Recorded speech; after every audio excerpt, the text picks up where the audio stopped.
I'm Olcay Soykan. I live in Istanbul, Turkey, with my husband, my 18-year-old daughter, and 3 cats, who are like family to me.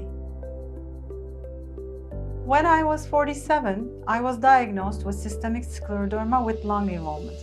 Looking at me, it's hard to recognize that I'm 1 out of 2.5 million people living with scleroderma worldwide. Since the beginning of my 20s, I have had Raynaud's syndrome, which causes a physical overreaction to the cold or emotional stress. This sensitivity to cold is why sunflowers are the international symbol for scleroderma. As you know, sunflowers turn to the sun for warmth. The doctor who diagnosed me with Raynaud's had told me that it wasn't something serious and all I had to do was to keep myself warm. In the following years, the number of my fingers and toes affected by Raynaud's increased, but it didn't bother me much in fact. I have been a charity runner since 2015, and my condition was never an obstacle until March 2018, when after a half marathon I experienced a very severe shortness of breath. This continued to happen every time I was stressed. At that point, even climbing stairs or going uphill became quite challenging. Later that year, I went to see a pulmonologist for a cough that was persistent. After visiting different specialists, each with a different opinion, the final diagnosis was that I had allergic asthma. When my shortness of breath didn't get better for nearly a year, I decided to see the pulmonologist who had taken care of my mother for her lung cancer. As soon as he heard my story, he asked for more lung scans and tests. When he read the scans, he was suspicious that it could be a connective tissue disease and referred me to a rheumatologist who finally made the right diagnosis as scleroderma. So it took more than a year for me to be diagnosed with systemic scleroderma.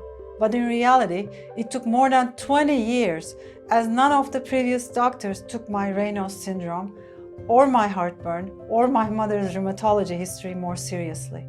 I went through an array of emotions: fear, anxiety, anger, mainly towards myself for being too late to consult the right doctor. I remember shaking when I got my test results.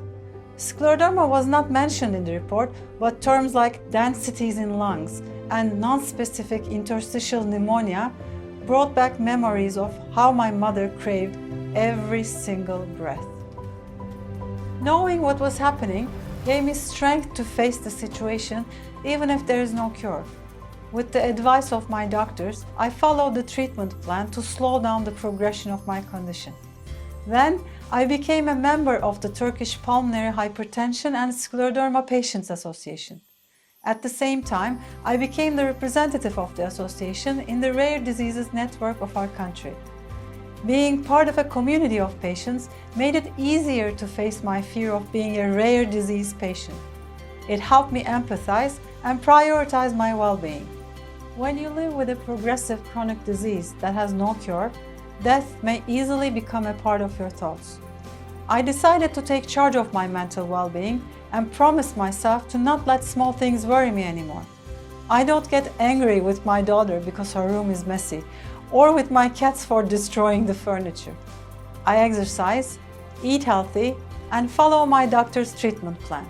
I try to keep a positive attitude, and I will always continue to be positive for my loved ones. Because the more you breathe, the more hope there is. Living with scleroderma makes me rare, but I am strong, I'm hopeful, and I am not alone.